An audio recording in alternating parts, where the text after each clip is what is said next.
package matinal.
Alerte coronavirus.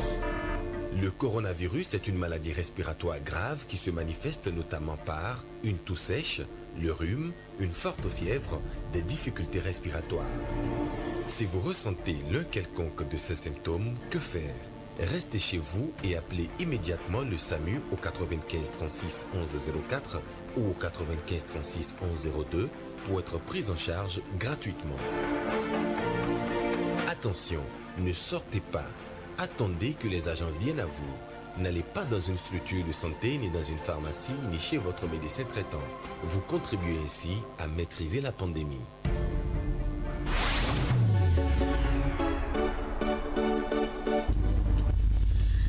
Bon réveil à l'écoute de la régionale de l'eau RTB Nassouba du mercredi 22 avril 2020 s'ouvre avec des rubriques pour votre plaisir matinal.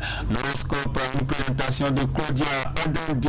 Opinion, aujourd'hui vous nous direz comment se déroulent les mariages dans vos localités en cette période de Covid-19 et avec bien sûr le respect des mesures de prévention.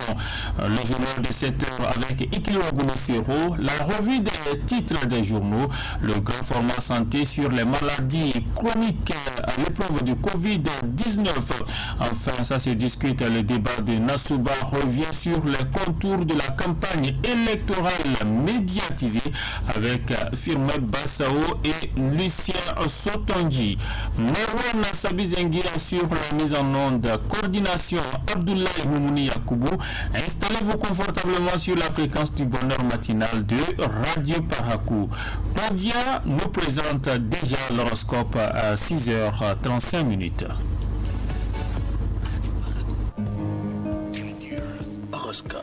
Horoscope, c'est avec Claudia Adondé. Fidèles amis de Radio Parakou, bonjour. Nous sommes le mercredi 22 avril 2020. Bélier, bonjour. Vous êtes aujourd'hui comme un poisson dans l'eau avec votre entourage.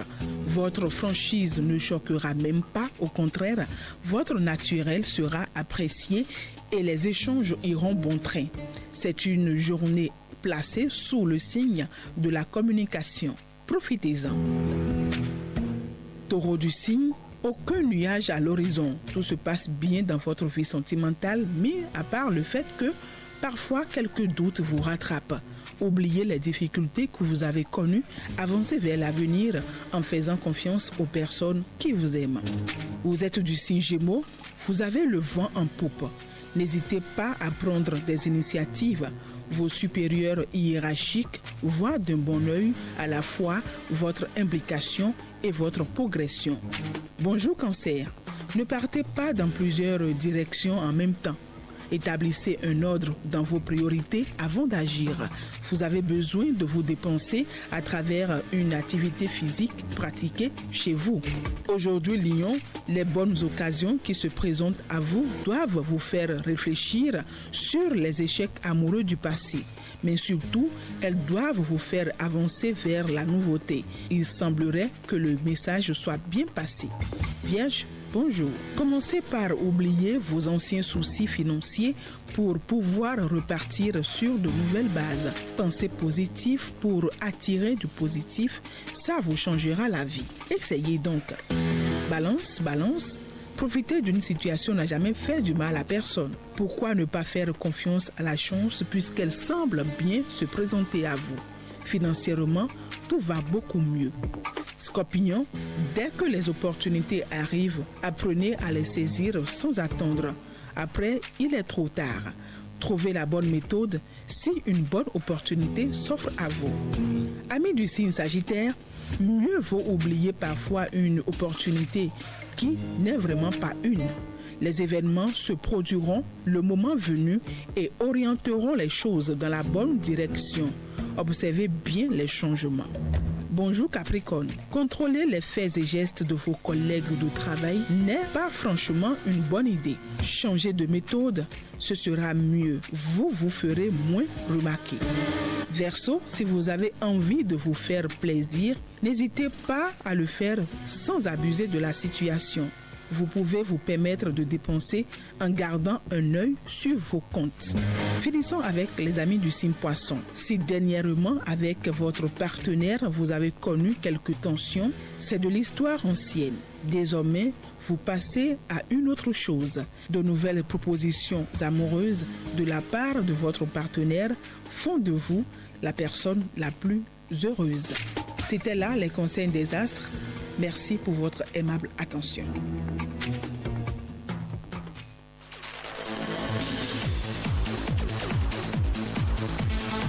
Pour contrer la pandémie du coronavirus au Bénin, le gouvernement béninois a pris une panoplie de décisions pour vaincre le virus ravageur.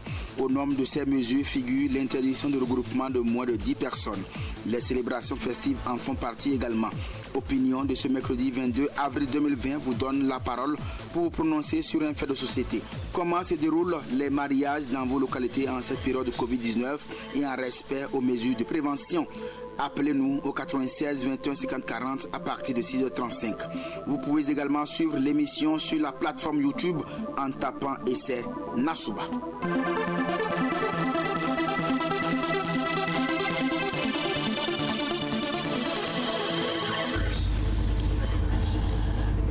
« 6h40, opinion de Nasouba, la libre expression.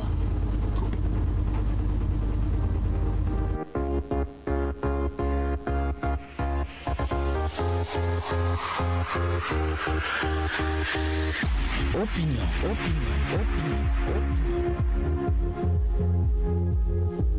Opinion, le débat citoyen sur Radio Paraco.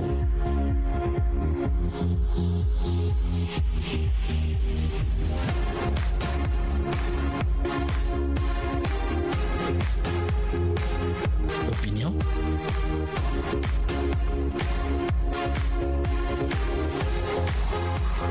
Le débat citoyen sur Radio Paraco.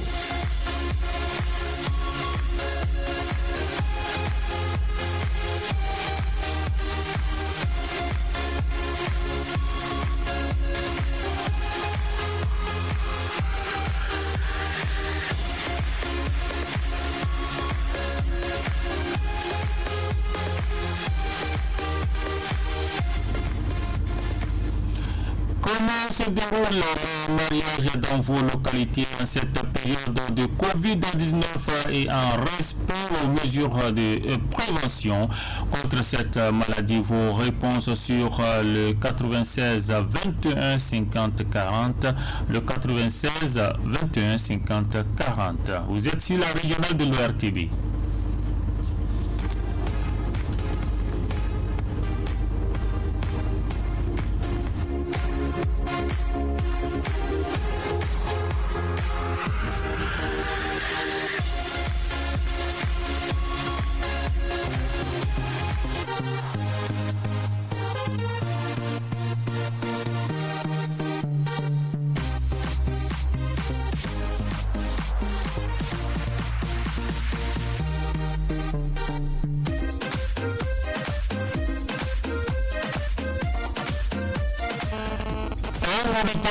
En ligne, bonjour. Bonjour, monsieur le journaliste. Oui, à qui est l'honneur? Je m'appelle Ibrahim pour Ibrahim, nous vous écoutons. Merci, monsieur le journaliste. Je crois que les mariages se font en famille, et puis il n'y a pas d'animation. À tête de 5 ou 6 personnes déjà. Et ça tient pour mariage. Et puis, il n'y a plus autre chose. Comme auparavant, il y avait animation et autres ambiances. Bon, pour le moment, on a observé le silence au niveau des cérémonies. Je crois que les mesures préventives prises par le gouvernement ont été respectées maintenant. Parce que chaque individu pour payer sa tête pour que ce mal ne tombe pas sur lui. Donc je crois que maintenant pour le moment, on peut dire que ce mal parte au niveau des localités, au niveau de nos pays. Merci Ibrahim d'avoir appelé le Tchatchou. Et bonne journée à vous, le 96 21 50 40. Appelez-nous sur ce numéro pour participer à votre émission Nassouba dans la rubrique Opinion.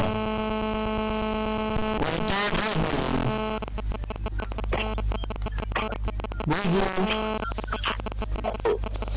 À qui est l'honneur? Aziz, nous vous écoutons. Bon, je dis probablement interdit au moins plus que 10 personnes depuis les mariages. Maintenant, nous avons les mariages ici, mais la chose de manière concerne les mariages. Le mariage se célèbre avec un petit nombre de personnes, c'est ça? Est-ce que moi j'ai assisté la semaine passée à la célébration des mariages qui est organisée par, et je suis parmi les beaux-parents, nous sommes deux, du côté de la belle famille, et puis deux du côté des beaux-parents aussi, ça fait 4, puis ceux qui ont célébré, après de la salle, nous sommes de 7 personnes. Et puis, depuis cette édition, on a déjà fini. Il n'y a pas eu de réception? Bon, réflexion, là, on s'est levé, moi, je suis parti, je suis allé, en même temps, je suis allé, mais de prendre une douche, aller au service, aller faire mon job. Et puis, c'est fini, on sont partis. Aujourd'hui, on a perdu le mouvement de 10 personnes, mais maintenant, le gouvernement est en train de voir aller faire les élections qui vont contenir près de 1000 personnes. Non, ça, c'est un autre débat, Aziz. C'est un autre débat. Aujourd'hui, nous parlons des mariages. Nous avons déjà donné l'opportunité de vous exprimer par rapport aux élections. Nous allons peut-être revenir. Mais il faut reconnaître, Aziz, c'est un autre débat, puisque nous connaissons les sujets d'actualité. Nous évoquons ce sujet-là. Vous pouvez revenir sur ça vendredi prochain. C'est un sujet pour cette fois. Parce que moi, j'en ai été, je suis témoin ici, mais on a 8 personnes dans la tellement à mon président, c'est pas entre nous, et puis c'est fini, moi je suis parti, la femme aussi, c'est pas aussi, le beau, les beaux-parents aussi sont partis. Bon, moi, je suis allé dans mon atelier, parce que c'est la vie. Merci. Merci, bonne journée. 96 21 50 40, c'est le numéro sur lequel vous pouvez nous appeler. Bonjour. Bonjour, monsieur le journaliste. Nous vous écoutons. Oui, c'est vrai. Cette précaution que le gouvernement peut demander à prendre, surtout par rapport au mariage, je dis, bon, c'est aussi une bonne chose parce que ça nous permet aussi de faire des développements économiques. Et surtout que c'est un moment, si vous savez, il n'y a pas d'argent.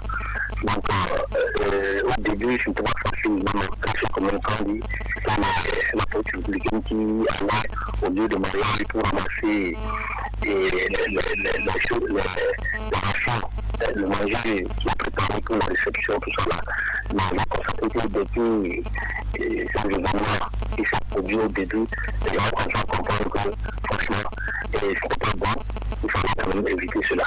Et moi je crois que les gens comprennent aussi que c'est économique pour eux. Donc il faut profiter. Et sinon, ça vous savez très bien la carrière s'approche. On a vu comme on dit, qui sont recours, c'est un milieu, c'est des magasins un peu partout. Et franchement, ça va. Et je crois que à un moment, cette population a pris certaines mesures que cette population n'a pas conscience de ces mesures. Comme ça, aujourd'hui, la population qui est malade, c'est vrai, si on consomme comme ça, on peut le n'est pas conscient de la santé, de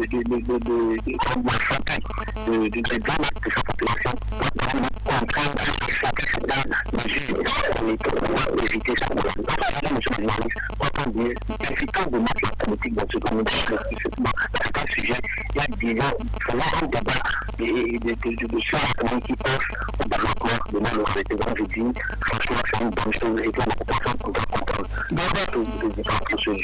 Merci bien, Gabin. Enfin, vous avez un gros chien à la maison. Oui, Alors, je pas très gentil, parce que ça fait peur ici, là.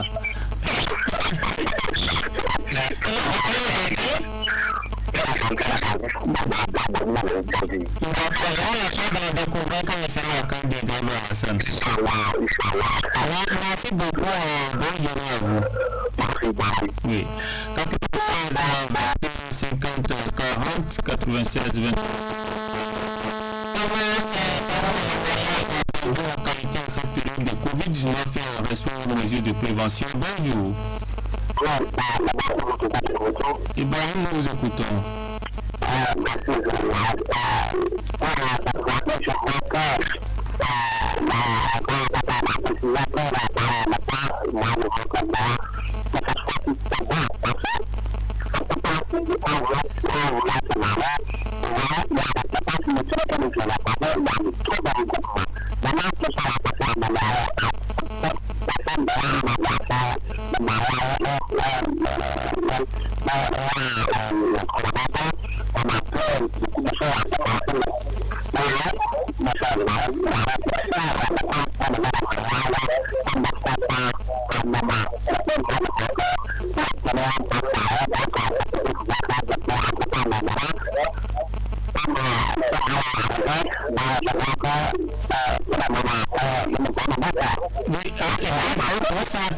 Cette mesure se poursuit même après la maîtrise de Covid-19.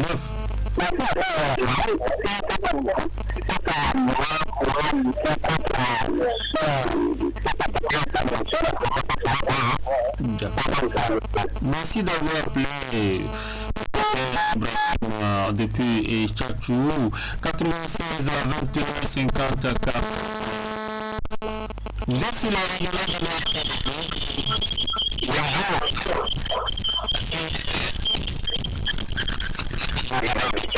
ça,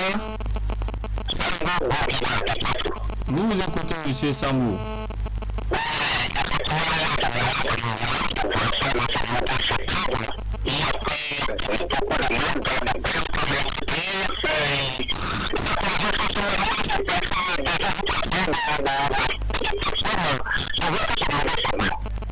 C'est bien respecté.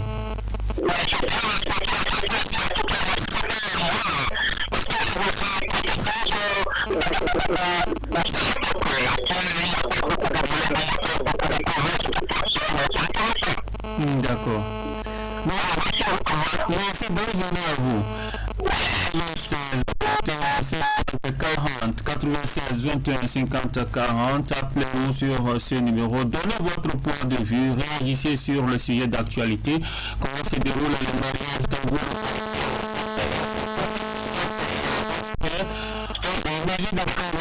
bonjour.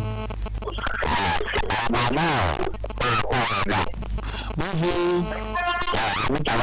Nous vous écoutons.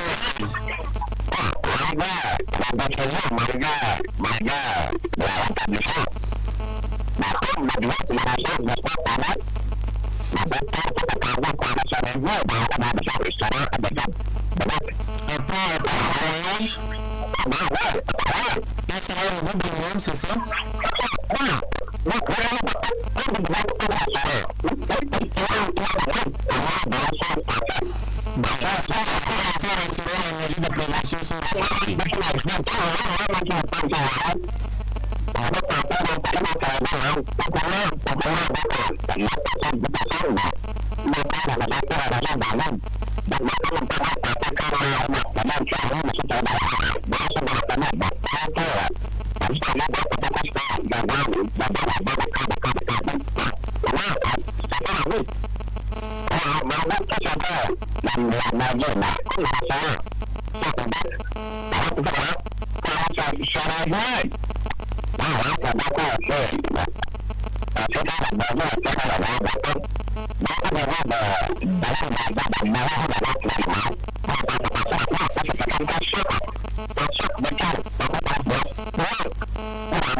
D'accord. Merci. Merci bien, Aziza. 50 40 96 21 50 40. Appelez-nous sur ce numéro. Donnez votre sujet d'actualité. Bonjour. Oui. Agaba, ça nous vous écoutons. Ok. Toujours par rapport à la décision des interditions, c'est un peu de discours. Vous savez, et chaque chose à faire dans le terrain aussi. En même temps, je vais raconter ça, j'ai son mari, il y a des jeunes qui roulent le moto un peu partout, et c'est des gens qui sont un peu perdus. C'est une bonne chose parce qu'il y a un peu de moto en vidéo, les jeunes ils font plus comme eux. Là, j'ai passé dans le travail qui s'en vient à cause de cette édition, surtout le commissaire central qui est en train de faire, c'est un joueur vraiment important. Donc, il faudra quand même que nous le savions. Parce qu'aujourd'hui, si on parle des candidats, tout le monde sait qu'il y a un mieux. Voilà ce que je peux augmenter par rapport à mon manifestation ce matin du sujet du jour. Merci beaucoup. Merci d'avoir appelé Gabata. Bonne journée, Candy, 96 21 50 40. Appelez maintenant. Nous avons, avant de céder notre fauteuil. Bonjour. À qui il est l'heure? Faustin. Ça va bien, vous. Ça fait un bon moment, hein? Vous faites partie de la moto, hein?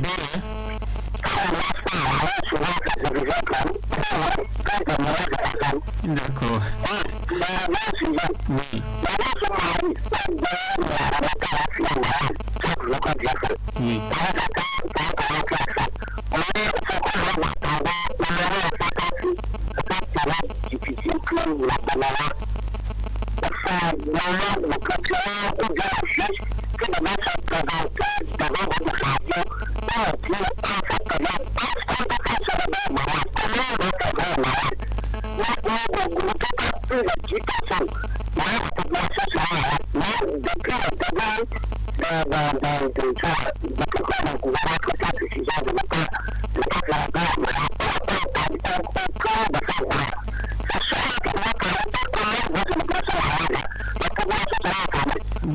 des cas d'attroupement de plus d'une dizaine de personnes dans la cérémonie. Ça veut dire oui.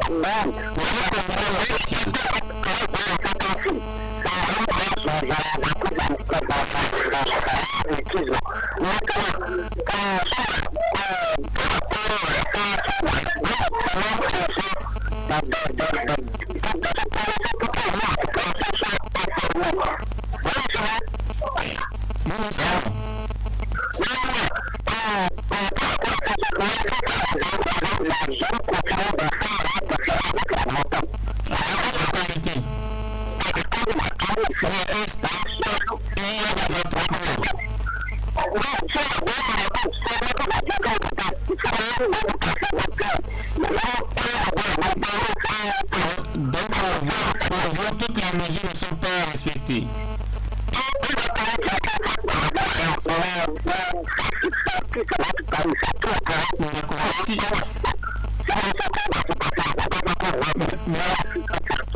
Merci parce que je n'ai plus de merci de nous avoir appelé. Merci Ibrahim, merci Aziz de Kandi, merci également Gaba Alassane, Sambou de Tchatchou et bien sûr Faustin qui vient de nous appeler il y a un instant.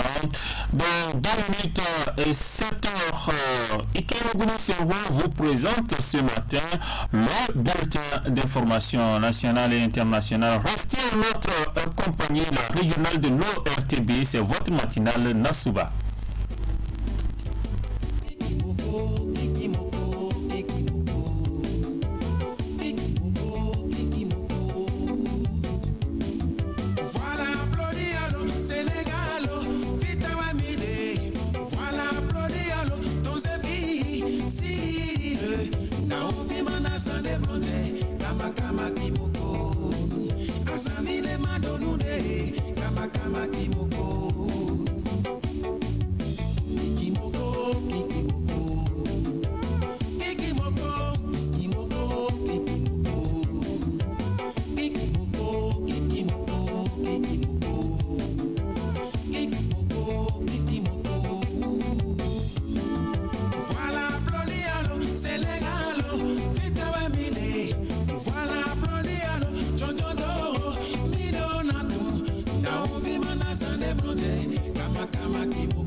Merci d'écouter Radio Paracou, il est 7 heures.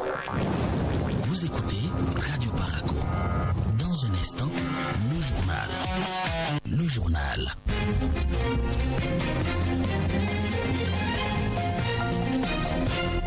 Infomata, Ikelero, Gounou Sero.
Mesdames et messieurs, bonjour à toutes et à tous. Bienvenue à cette session de l'information dans cette émission de Nasouba. Nasouba aussi vous dit Ikrando.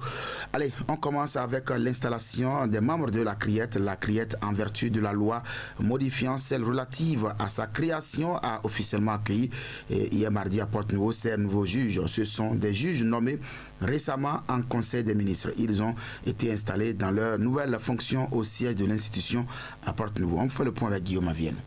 C'est l'une des conséquences directes de la loi portant modification de la loi relative à la CRIET, la Cour de répression des infractions économiques et du terrorisme. Une nouvelle loi qui instaure désormais le double degré de juridiction induisant du coup la nomination de nouveaux juges pour animer les nouvelles chambres de l'institution. 7 juges pour la chambre d'appel, 9 pour la chambre de jugement et des instructions, puis 2 nouveaux substituts du procureur spécial près la CRIET. Les cérémonies de ce mardi au siège de l'institution à Porte-Nouveau ont consisté à installer officiellement ces juges des différentes chambres de la CRIET avec à leur tête l'actuel président de l'institution, Edouard Syriac Dossa. Il a été maintenu dans ses fonctions malgré la réforme, fort des résultats obtenus par l'institution en 20 mois d'existence, se réjouit le vice-président du Conseil supérieur de la magistrature, Ousmane Batoko, président de Séan. Il salue la clairvoyance et la sagesse du législateur, mais surtout celle du chef de l'État, qui sont restés sensibles aux critiques à l'égard de la CRIET sous sa première forme. Une forme qui privait jadis une personne poursuivie devant l'institution de la possibilité d'interjecter appel d'une décision rendue par l'instance judiciaire. Guillaume Avienou, Porte-Nouveau, Radio Bénin. Merci à vous Guillaume Avienou. On revient ici à Parakou, on va à l'université, derrière juste à côté de la radio. Les cours reprennent à l'université, mais sous une forme exceptionnelle, en attendant la reprise normale des activités académiques. Ils seront dispensés en ligne. Le vice-recteur chargé des affaires académiques de l'université de Parakou a confirmé l'information hier matin à Alessandra Diota. La décision s'applique à toutes les entités universitaires du Bénin, dont l'université de Parakou. Ibrahim Alkouaré, le premier vice-recteur chargé des affaires académiques. Effectivement, je confirme que la ministre de l'Enseignement supérieur et de la Recherche scientifique, notre ministre de tutelle, a annoncé la reprise des activités académiques sous la forme des cours en ligne avant la fin du confinement lié au Covid-19 et en attendant la reprise normale prévue pour le 11 mai sous réserve d'une nouvelle décision gouvernementale. À période exceptionnelle, mesure exceptionnelle, le vice-recteur parle des dispositions pratiques à l'université de Parakou. Ibrahim Alkouaré.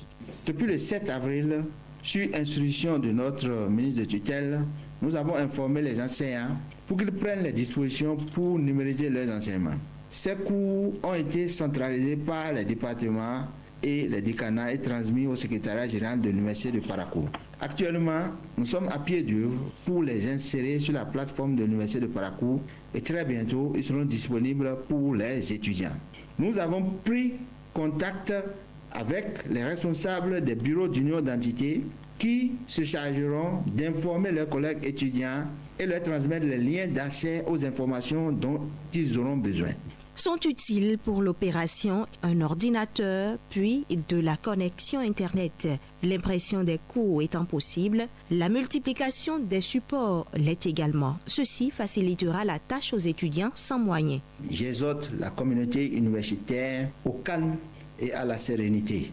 Nous sommes à pied d'œuvre pour trouver les moyens de terminer l'année académique en beauté sans que la pandémie de Covid-19 ne fasse des victimes dans nos rangs. La sécurité et l'intégrité des différents acteurs tiennent à cœur.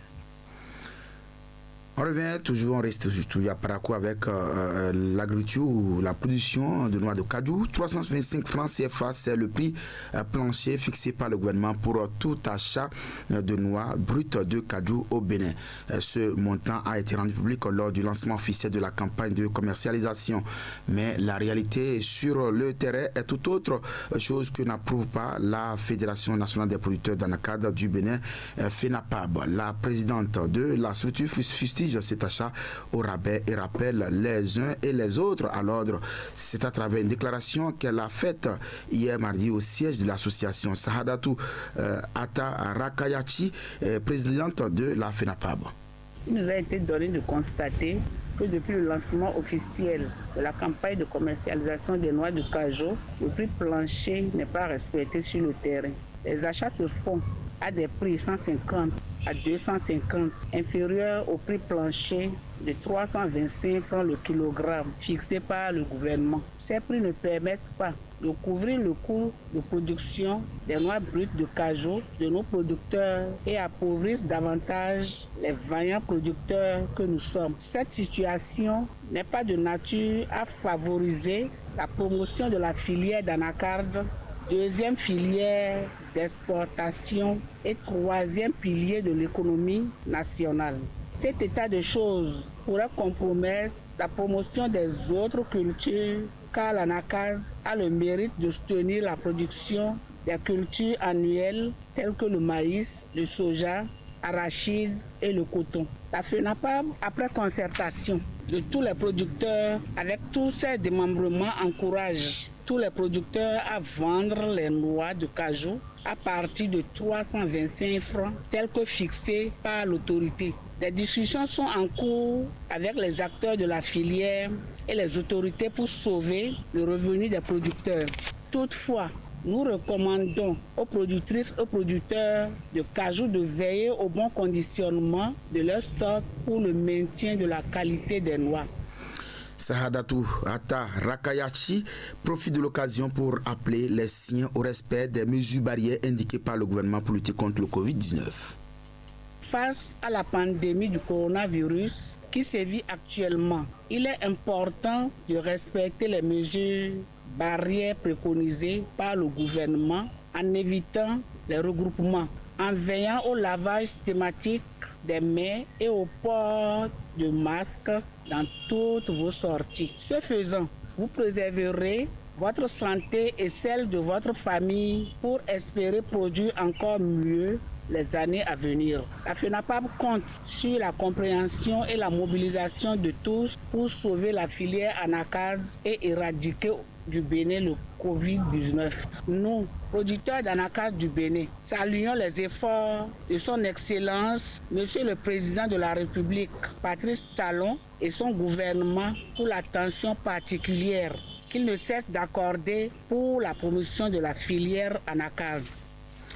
Sahadatou Ata Rakayachi, présidente de la FENAPAB, sur des propos recueillis par Doris Nathalie Olabi. Autre volet de l'actualité, on prend la direction de Kalalé. Nous sommes toujours dans le département du Borgou. Le préfet du Borgou joue la carte de l'apaisement suite aux affrontements survenus le mardi 14 avril dernier entre éleveurs et agriculteurs dans la commune de Kalalé. Djibril Maman Sissé a pris langue avec les deux parties. La rencontre d'échange et d'appel à la paix a eu lieu à l'UCOM CVPV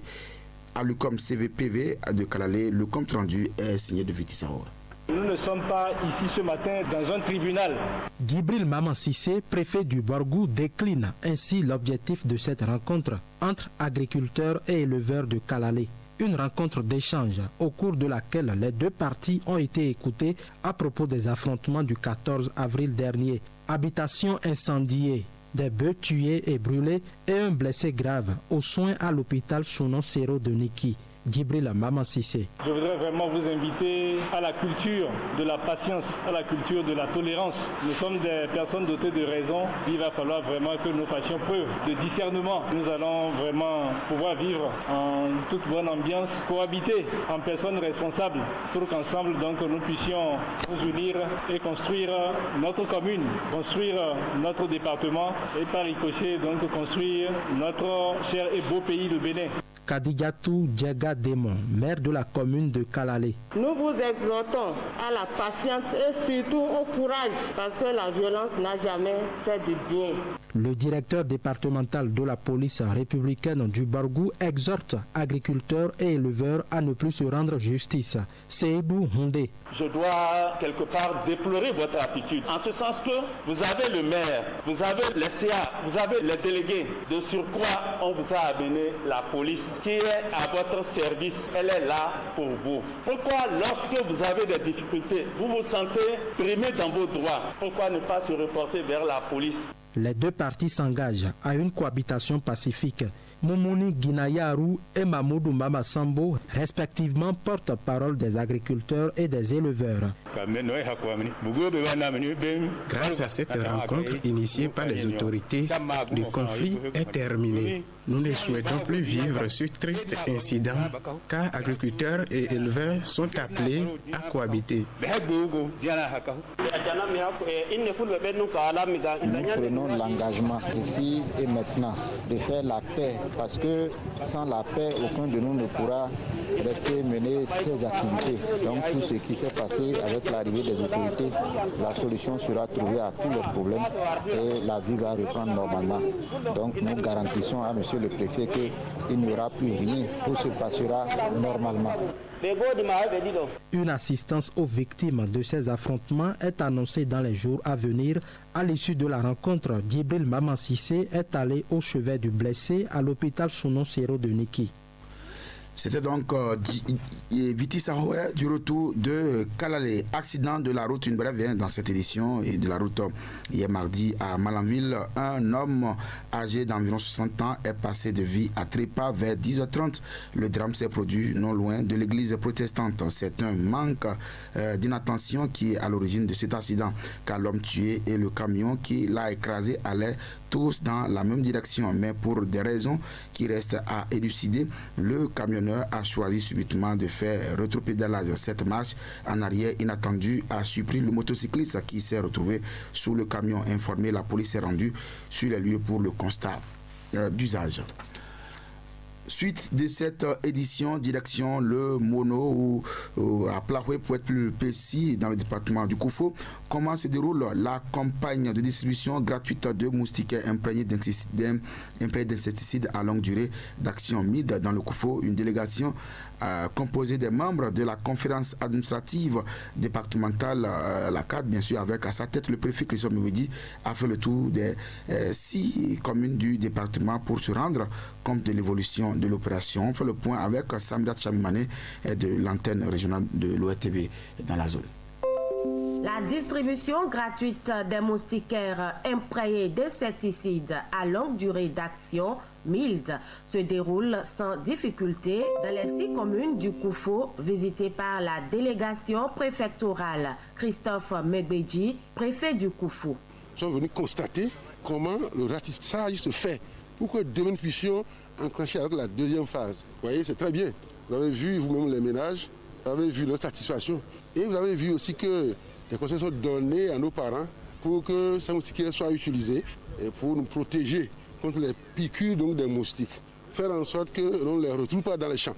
Du porte-à-porte, c'est la méthode retenue pour cette campagne de distribution de moustiquaires aux ménages. Elle permet d'éviter les grands regroupements par ces temps de Covid-19. Jean-Yaové Daro, directeur départemental de la santé du Koufo.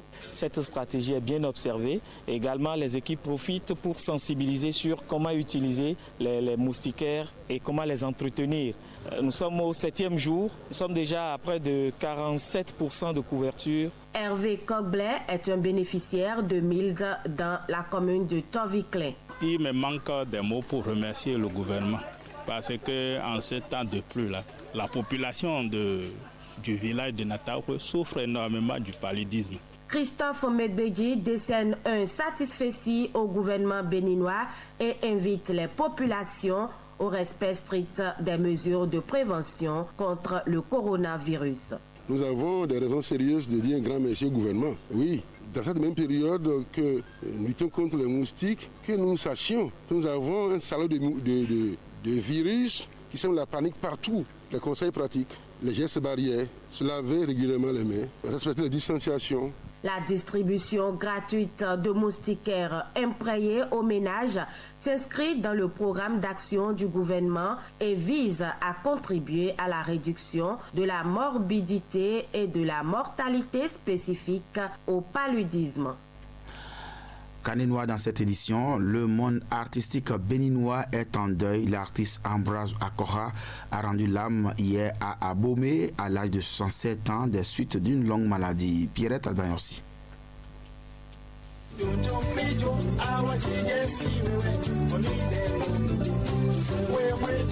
L'auteur-compositeur de cet opus, écouté aussi bien au Bénin qu'en Afrique dans les années 1980, n'est plus. Né en 1954 à Abomey, il est décédé au CHD Zou.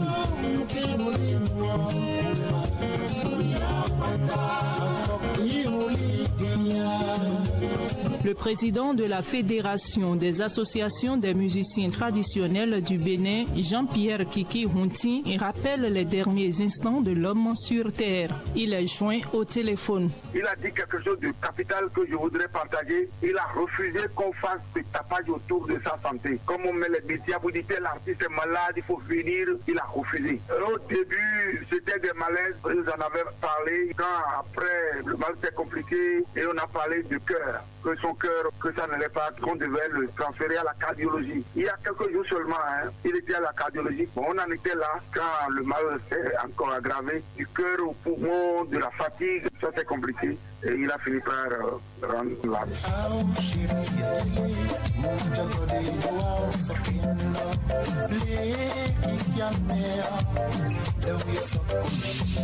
Ambroise Akoha est marié et père de plusieurs enfants.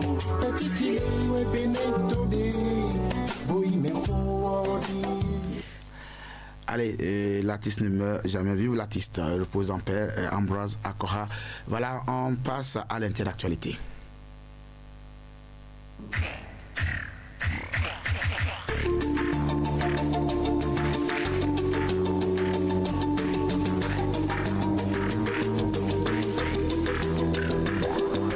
Allez, l'interactualité, c'est une lucane que nous ouvrons sur le continent africain. Hier mardi, l'Égypte a expédié par avion du matériel médical aux États-Unis pour les assister dans leur lutte contre la pandémie de nouveau coronavirus. Un renversement des rôles pour ce pays qui bénéficie d'une importante aide américaine, écrit l'agence France Presse.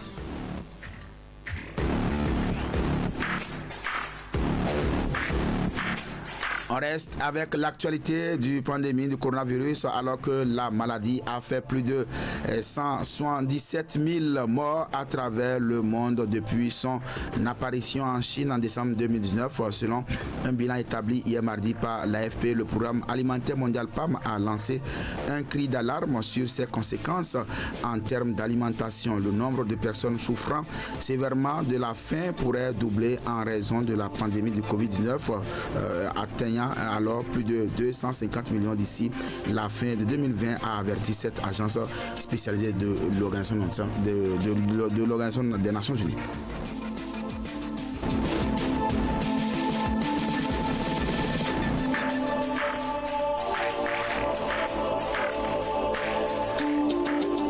Facebook a annoncé aujourd'hui même un investissement de 5,7 milliards de dollars dans Geoplatform qui va lui donner le contrôle de 9,89% de cette filiale numérique du conglomérat Reliance Industries détenue par Mukesh Ambani, l'homme le plus riche de l'Inde.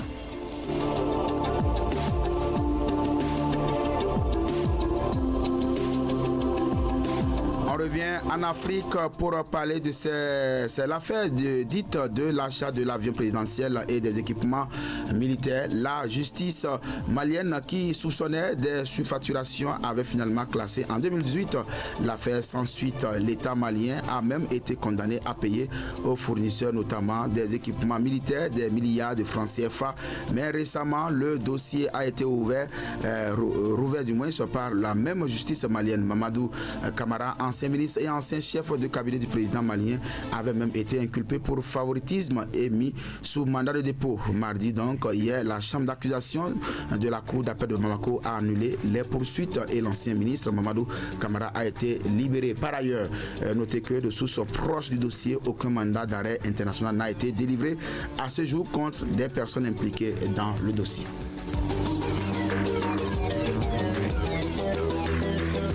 7h21 sur Radio Parakou. C'est tout également pour ce bulletin d'information dans votre émission Nasouba. C'était donc un plaisir pour nous de vous présenter ces informations dans cette matinale. À la partie technique, on l'appelle Marwan Sabizengi. On dit merci également à l'ensemble de l'équipe qui s'occupe de la mise en ligne YouTube de cette émission, notamment Herman Abouton.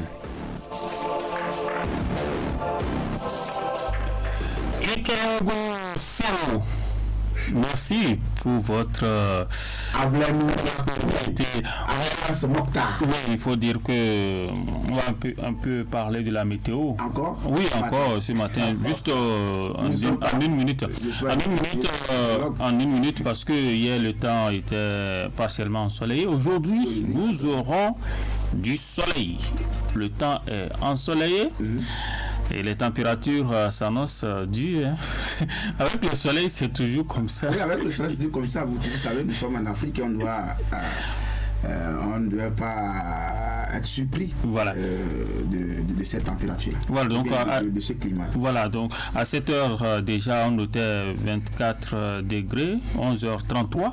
Vous voyez, ça monte vite. Oui, ça monte. À 15h, c'est le pic déjà, à 36 degrés. Le mercure est en train de... Oui, alors que hier, c'était à 16h qu'on a eu ce pic-là. Oui, et on était à l'aise hier. Oui, c'était bien, le temps était clément. 19h à 30 degrés, c'est sérieux. Et puis, il faut attendre 23h. La nuit, 23 heures pour avoir le bon sommeil, hein, parce que c'est en ce moment qu'on aura 25 degrés et 0. C'est en ce moment que vous pourrez mieux vous reposer. C'est-à-dire qu'il faut tourner en rond, comme le disent les Ivoiriens. On va boulanti dans le salon jusqu'à 23 heures avant d'aller se coucher. C'est ça. Pour trouver le sommeil. Tout à fait. Merci à vous, Ikilero Gounoussiro. Oui, merci également à vous, Ablamoun Yakou, alias Mokhtar. C'est toujours un plaisir pour nous de vous livrer l'actualité sur cette émission Nassouba.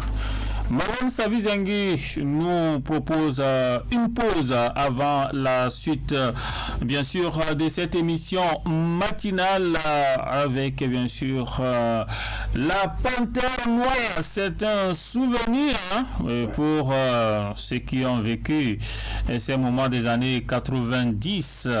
Restez en notre compagnie, vous aurez dans la suite de l'émission la revue des titres des journaux, le grand format santé de Doris Nathalie Olabi, bien sûr, le forum de discussion.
Instant, grand reportage santé, une réalisation de Doris Nathalie Olabi.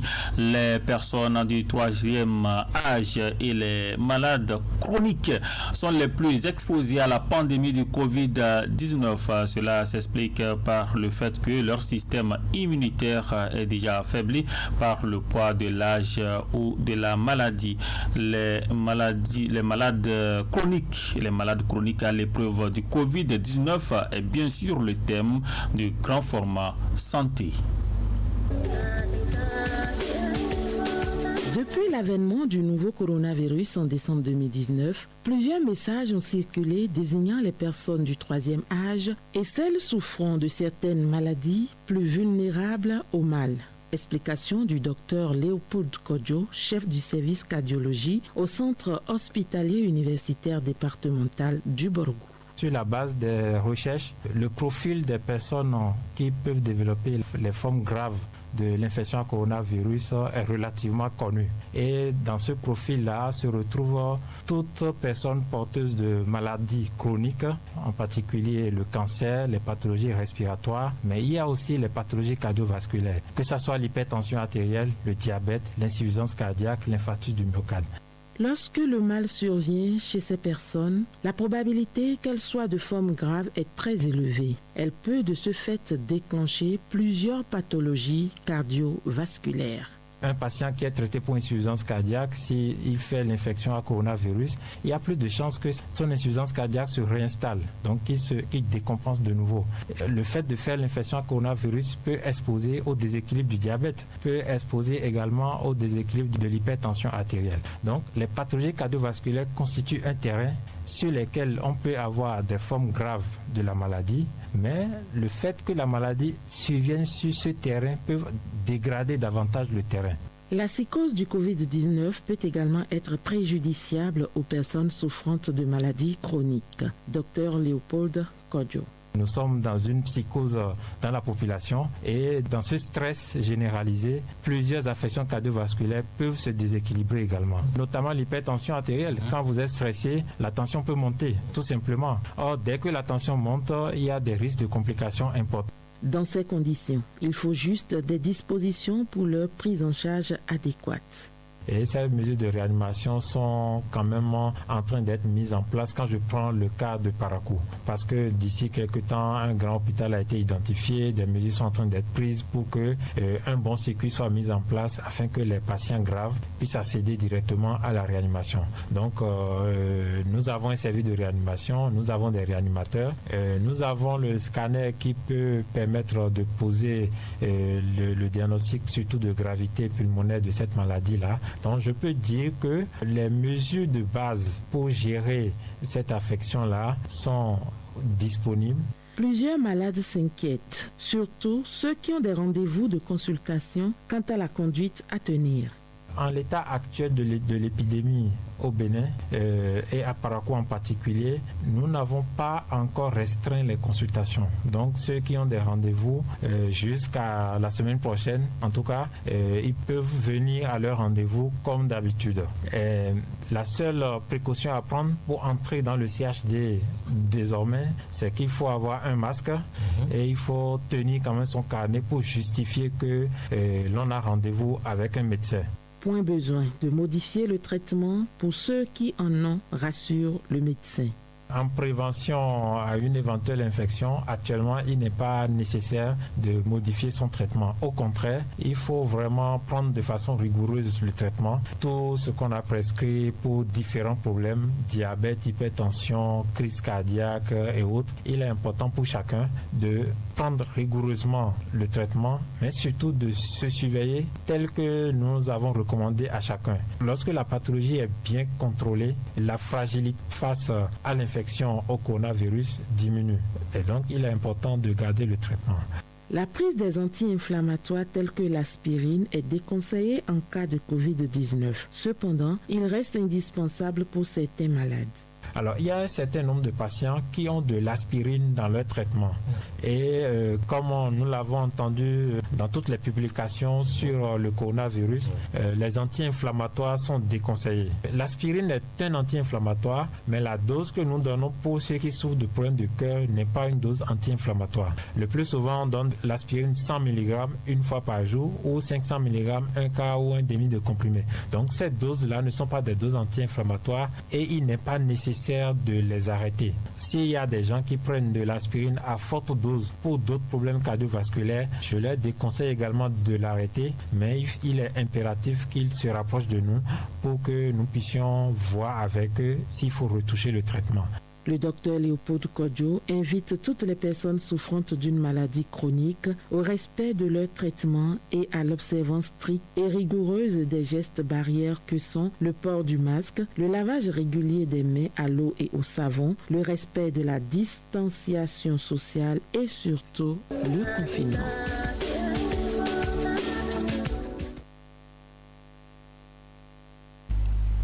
À l'instant, Doris Nathalie Wolabi sur le grand format santé. Le thème, c'est bien sûr les malades chroniques à l'épreuve du Covid-19. Protégeons-nous, protégeons nos proches en respectant les mesures barrières contre Covid-19. Même si vous êtes en bonne santé, vous devez respecter ces mesures. Si vous êtes également malade, vous devez encore beaucoup plus respecter ces mesures de barrière afin de pouvoir protéger bien sûr les familles, les voisins et les proches.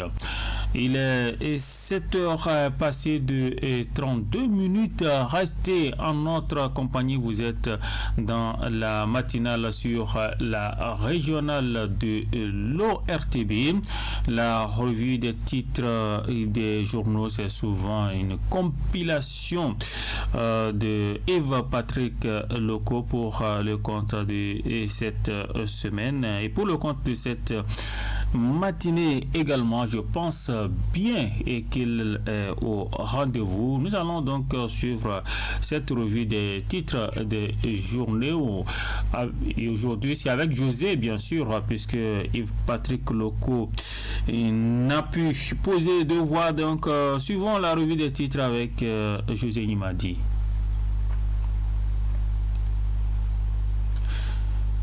En attendant, bien sûr, cette revue des titres, je vais devoir...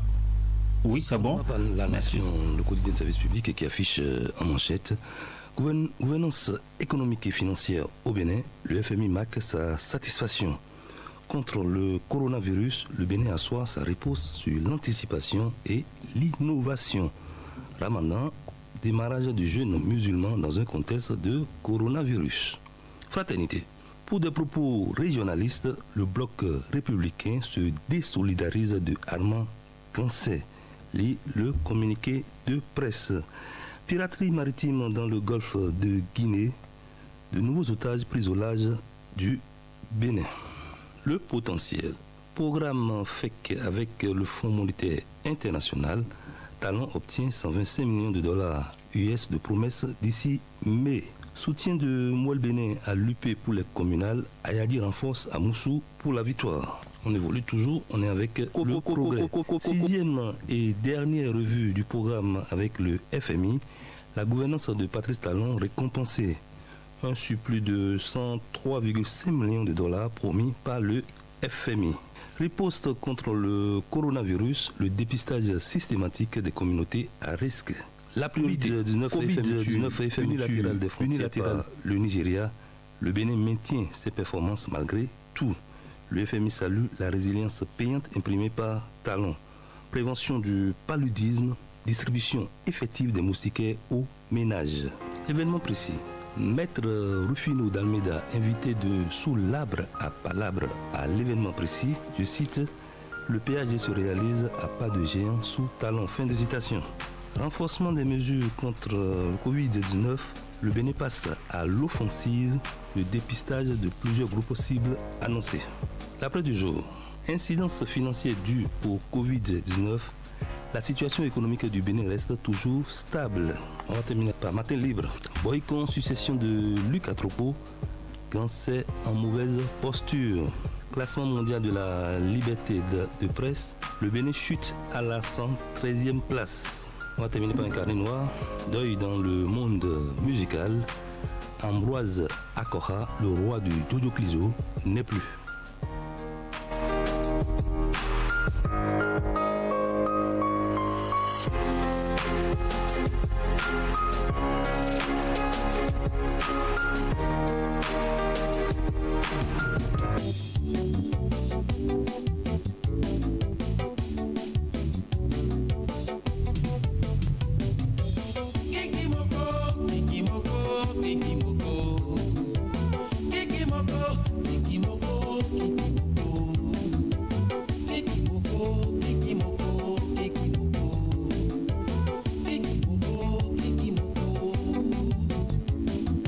Voilà, applaudis, allô, Sénégal, vite à ma mille.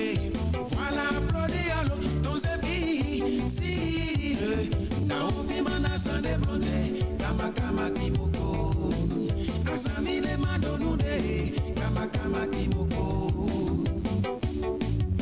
Kikimoko, kikimoko. Kikimoko, kikimoko, kikimoko. Kikimoko, kikimoko, kikimoko. Kikimoko, kikimoko. Voilà, applaudialo, c'est légalo. Vite wa mine. Voilà, applaudialo, chonchodo. Midonato, la ovimana sande blonde. Kama kama kimoko. Asamile madonude. Kama kama kimoko.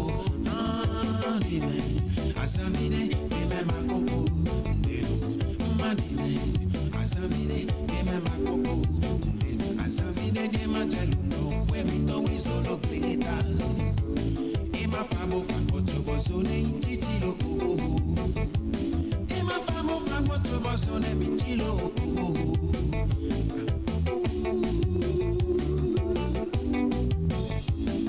Vendredi na wabo, samedi na bodeu. Samedi kawa midona nwago samedi wabo evivi no mebilo ako sigani eholo bagoru tole biwa kweton ndo musika pago kromibo wakatunu ejoha tonzefi wakatunu ejoha kola lo meno mebio ta lo kweata lo buto koda vipo iro didi no si vide duto didi no si vide te o didi no si vipo de o come pike bosi similiki me pike bosi oh Siminiki, no me mando no kuton de la dino ajo.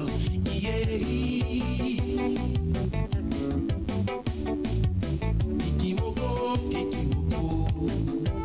Kikimoko, kikimoko, kikimoko.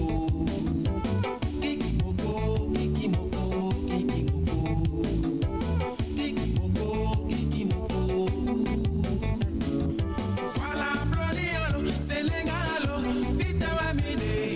Voilà, Blodiano, Jojodo, Midonato, Nauvimana Sande Blonde, Kama Kama Kimoko.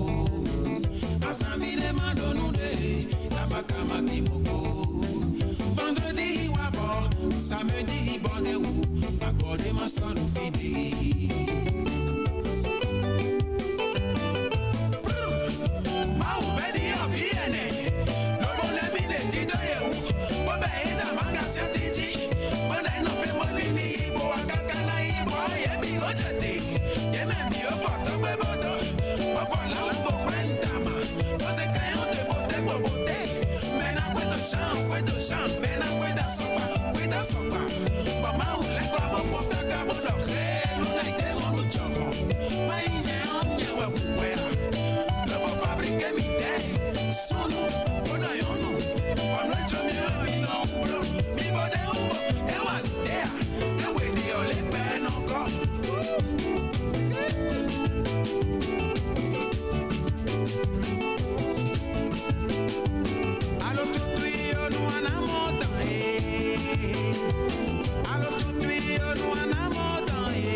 Ma belle non filo, ma belle non filo, ma belle non filo. 7h40, ça se discute, c'est maintenant. Ça se discute. Faites-vous une idée claire de l'actualité.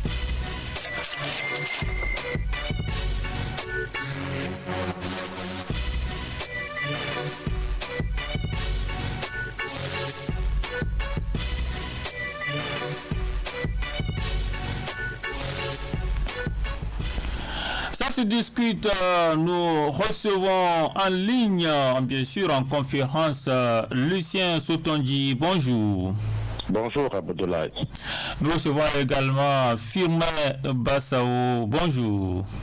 Bonjour Abdoulaye Moumouni Yakoubou, bonjour aux auditeurs de la station régionale. Philou Bassao, certainement, vous avez un mot à l'endroit du Red Chef Lucien Sotonji. Vous pouvez le saluer avant qu'on commence. Oui, le Red Chef, c'est mon chef et mon supérieur hiérarchique. Il m'a beaucoup manqué, il me manque beaucoup et je crois que ce n'est qu'une question de jour. Bientôt, nous allons nous retrouver par rapport. C'est le moment de le dire parce que vous pouvez échanger.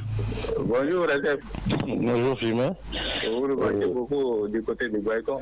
Bon, c'est aussi pareil de mon côté. Quand on a un collaborateur comme toi qui est prompt quand on lui confie des tâches, et quand il s'absente, il manque toujours à son chef. Bon, espérons que tu reviennes parce que on ne sait pas encore ce que dit la pandémie. Nous allons la vaincre avec la volonté de tous les citoyens. Merci Firmin, merci Lucien Sotonji. Nous sommes ensemble pour une vingtaine de minutes. Le sujet principal d'actualité, c'est bien sûr la campagne électorale médiatisée qui est adoptée dans le cadre des communales du 17 mai prochain. La HAC assure l'équité à travers la répartition des tranches de passage sur les radios. Comment faire intéresser les citoyens par ces messages électoraux à cause de la nouvelle donne du Covid-19, Lucien Sotonji? Merci Abdoulaye, bonjour aux auditeurs. Effectivement, c'est une question pertinente que vous posez parce que c'est une grande première dans notre pays. On n'a jamais connu cette situation, une campagne uniquement par les médias. Comment faire pour intéresser les populations? Je crois que contre mauvaise fortune, bon cœur, dit-on. Et donc, les populations seront obligées de s'adapter à cette nouvelle forme de campagne. Dans tous les cas, les différents membres des partis politiques qui savent qu'il y a une consultation vont essayer de s'accrocher à leur poste transistor, puisque pour la période, il faut et la radio et la télévision. Là où ça me paraît un peu compliqué, c'est que nos populations sont en grande partie analphabètes. Et donc, ça va être, quoi qu'on dise, difficile d'atteindre tout le monde. Si on prend par exemple le cas de la télévision, je ne sais combien de personnes vont effectivement pouvoir suivre cette campagne à la télévision. Et même pour la radio, dans certains milieux, c'est toujours un luxe pour certains. Mais il faut reconnaître que c'est une élection communale qui a sa particularité purement locale. Et donc, on vote beaucoup plus pour le fiche de la localité. Et je crois que tout ça l'a mis ensemble. Le message peut passer, même si ce n'est pas aisément, il faut le reconnaître. Oui, nous allons revenir sur la question de la maîtrise des langues. Alors, Firmin, comment intéresser les citoyens par les messages électoraux en cette période difficile? Oui, comme le chef Lucien Sotonji l'a dit, on le dit, à situation exceptionnelle, mesure exceptionnelle. Vous savez, le Bénin n'est pas du reste dans cette crise sanitaire, donc contre bon gré, mal gré. Nous sommes obligés d'adopter de nouvelles stratégies comme celle que vous venez d'évoquer, à savoir la campagne électorale médiatisée. Il y a un impératif constitutionnel, c'est-à-dire que si on n'organise pas les élections communales à temps, on risque de tomber dans un vide juridique. Et vous savez bien ce que cela peut engendrer face à une opposition qui est prête à tirer sur tous les plans. Donc le gouvernement, ayant pris la mesure de la situation, a dû prendre ses responsabilités. Et vous savez, le jour même où ça a été décidé entre le chef de l'État et les institutions de la République, c'est par vidéoconférence. Donc vous mesurez déjà disons, l'opportunité ou la nécessité d'une telle option.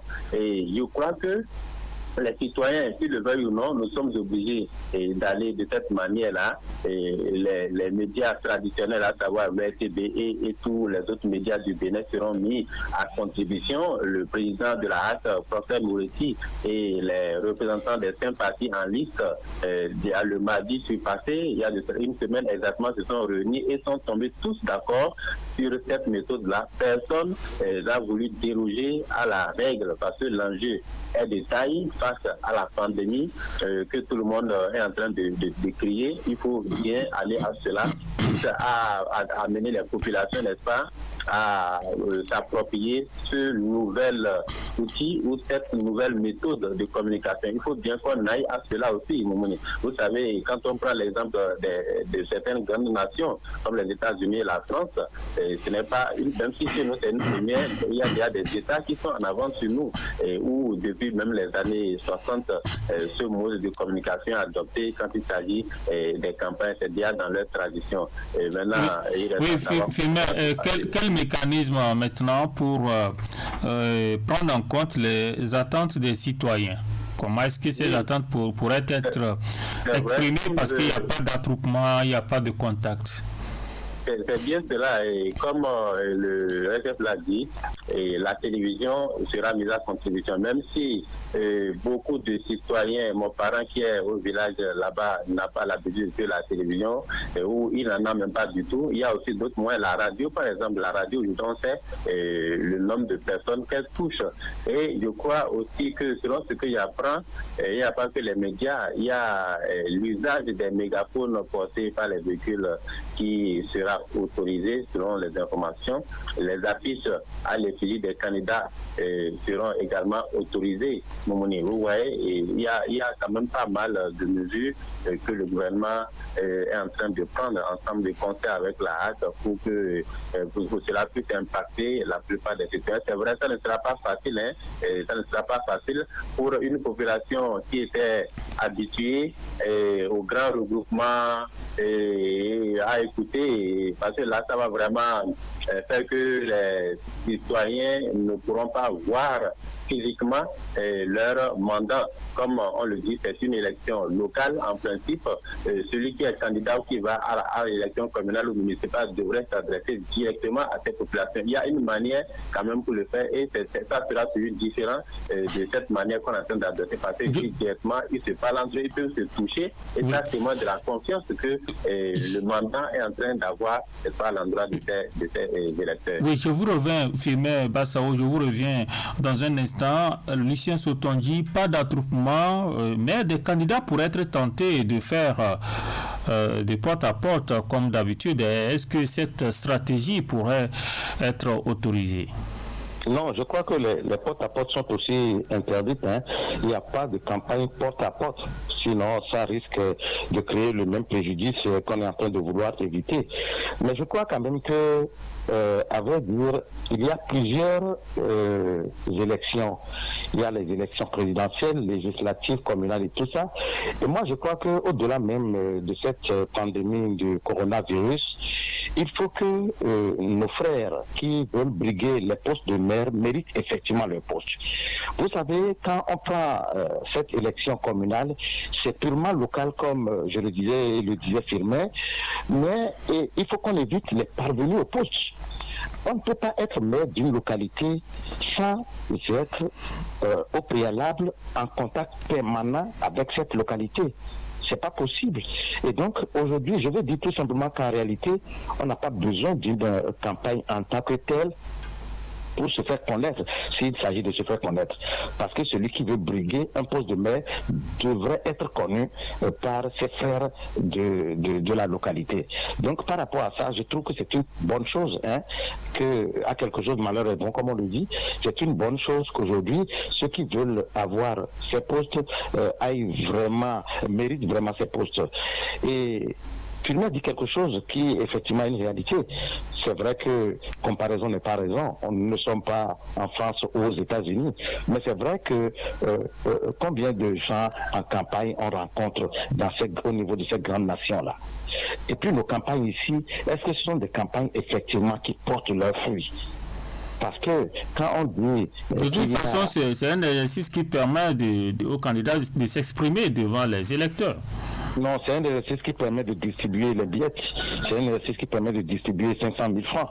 Et beaucoup vont à ces rencontres-là, sincèrement, pour juste prendre cette quête-là. C'est ça. Parce que, vous savez, quand vous observez bien autour de vous, il y a des gens, quand ils viennent, même pour ceux qui les appellent leur idole, quand ils viennent et qu'on ne distribue pas de l'argent, ils se retrouvent en même temps et commencent par dire d'une manière fâcheuse, mais il n'a rien donné. J'en ai vu beaucoup et plusieurs qui sont repartis déçus et ont commencé même par avoir des mots désobligeants à l'endroit de ceux qui disent qu'ils aiment. Donc en réalité, beaucoup se déplacent pour la collecte de ces pitances-là. Et vous avez vu, vous savez vraiment que c'est une réalité. Sinon, quand on organise un débat à la radio ou à la télévision, est-ce que ça change grand-chose au niveau de nos pays africains? Est-ce que ça change vraiment les chiffres? On sait qui on veut prendre et on n'écoute même pas le message de l'autre. Donc moi je veux dire que ces attroupements-là en réalité sont parfois des rencontres pour rien. Et puis se faire connaître en réalité. Si effectivement on va à la télévision, tout le monde, malheureusement, n'aura pas la chance de voir ce candidat, mais c'est des gens qui vont se faire voir à la télévision qu'on va connaître.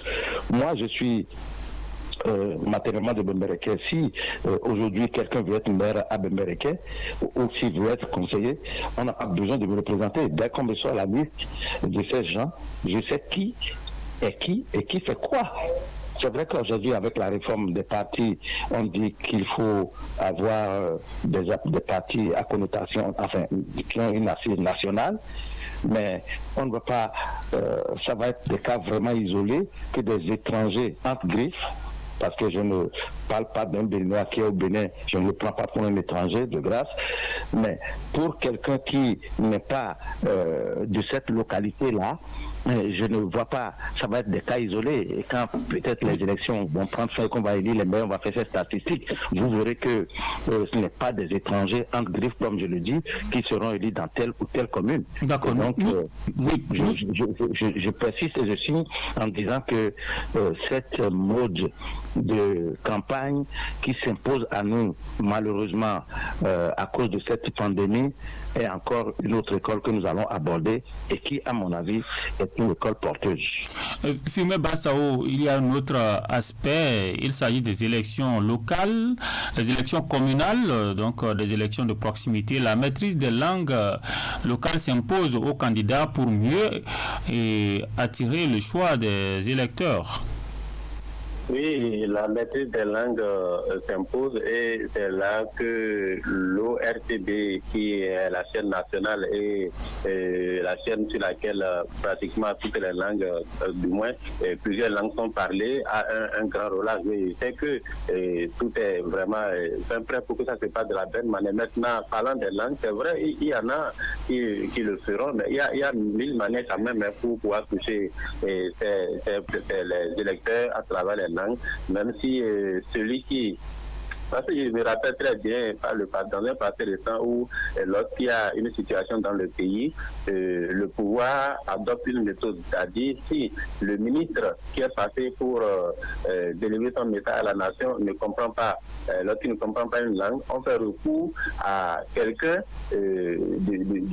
à un proche à lui pour le faire. Pourquoi ne pas l'adopter également pour cette élection? Si par exemple X est le représentant d'un parti dans une localité est admis à la télévision ou à la radio pour parler, il a pu adresser son message en français et qu'il ne peut pas le faire en Yomo ou en Gandhi ou en Fon Adia, donc il sera peut-être autorisé à déléguer. Est-ce que là la population pourrait lui faire confiance parce que la population tienne aussi?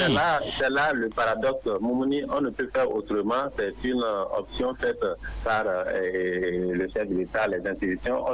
Comme on le dit, on ne peut pas vouloir des des omelettes sans casser les œufs. Vous savez, cette mesure ou cette méthode de campagne adoptée ne peut pas être que rose sur toute la ligne. De toute façon, les candidats, la majorité des candidats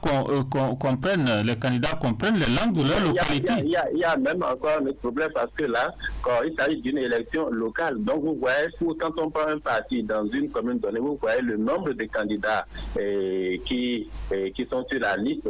Si c'était que la campagne doit se faire face à face, on a la possibilité de voir toute cette filière de candidats là en face de soi. Mais lorsque on va sur la télévision, on ne peut pas quand même mettre dans un véhicule tout ce beau monde et aller les planter à la télé. Donc, comme je le disais, il y a toujours des revers que nous allons récolter, mais quand cela ne tienne, il faut voir l'enjeu. L'enjeu ici, c'est d'éviter la contamination du Covid. Quand on a affaire à une population qui, dans sa majorité, n'est pas prête à adopter les mesures de restriction inspirées par le gouvernement, ça peut donner lieu à des désastres, et c'est ce que le gouvernement a vraiment voulu éviter, parce qu'un gouvernement responsable ne saurait livrer son peuple à une pandémie que le monde ou les grandes nations réputées être en avance en médecine moderne, que ces grandes nations même n'ont pas pu contenir. Un gouvernement responsable ne peut pas, n'est-ce pas, laisser son peuple aller à un tel désastre. Filmé Bassao, oui, on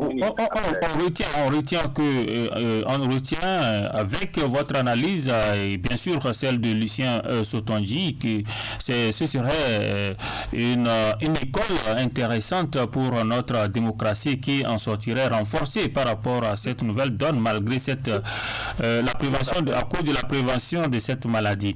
Il y a un aspect qui m'intéresse, mais je n'ai pas du temps puisque j'ai eu quelques difficultés pour les connexions téléphoniques au début, mais je voudrais savoir est-ce que les candidats sont bien aguerris par rapport à cette communication politique exclusivement par les médias. Lucien Sotonji, avec vous en 30 secondes. Qu'ils soient bien aguerris ou pas, ils sont obligés de commencer quelque part. C'est vrai qu'ils ne sont pas habitués seulement à cette forme de campagne. Vous savez, les autres années, on fait effectivement la campagne par les médias et on va sur le terrain, et c'est beaucoup plus sur ça que les candidats comptent. Il faut qu'ils s'adaptent. Ils n'ont qu'à s'adapter, ça c'est clair. Écoutez, l'autre l'a dit, à situation exceptionnelle, mesure exceptionnelle, ils vont s'adapter et ils prendront même goût, je vous assure. Voilà. Merci pour la concision de votre intervention, Lucien Sotonji. Filmé Bassao, est-ce que ces candidats pourraient mieux s'en sortir, surtout que l'expérience se faisait, mais pas exclusivement au niveau des médias? Oui, comme l'a dit Lucien, ils n'ont pas le choix, ils sont déjà embarqués dans le navire, un navire de... Est-ce qu'on pourrait aussi demander l'apport des spécialistes de communication? Bon, dans tous les cas, on a encore une semaine devant nous pour que la campagne soit lancée. Je crois que les candidats eux-mêmes, ils ont pris la mesure de la situation, ils sont en train de s'affairer et il faut qu'ils se jettent à l'eau. Et comme Lucien l'a dit, peut-être que ça sera une première expérience qui va payer, parce que qu'on le voit ou non, ça leur permet quand même d'économiser de l'argent et au même moment s'adresser aux populations. Qui sait? Merci bien. Merci Firmin. Je n'ai pas du temps. J'espère que je vais revenir, Firmin Bassao. On va revenir sur le sujet parce que là, je suis complètement coincé par le temps. Merci pour votre disponibilité. Bonne journée à Banco. Merci à vous. Merci également à Lucien Sotonji que nous avons eu en ligne ici à Parakou. Nassouba, c'est terminé. On mesure l'intelligence d'un individu à la qualité d'incertitude qu'il est capable de supporter. C'est Emmanuel Kant qui le dit. On mesure l'intelligence d'un individu à la quantité d'incertitude qu'il est capable de supporter. Bonne méditation. Herman Abotonou et Marwan Sabizengi à la réalisation technique. Coordination Abdoulaye Mouni Yakoubou. Suivez cette émission en vidéo sur YouTube en tapant essai Nassouba. Demain à 6h30, Nassouba revient sur la régionale de l'ORTB.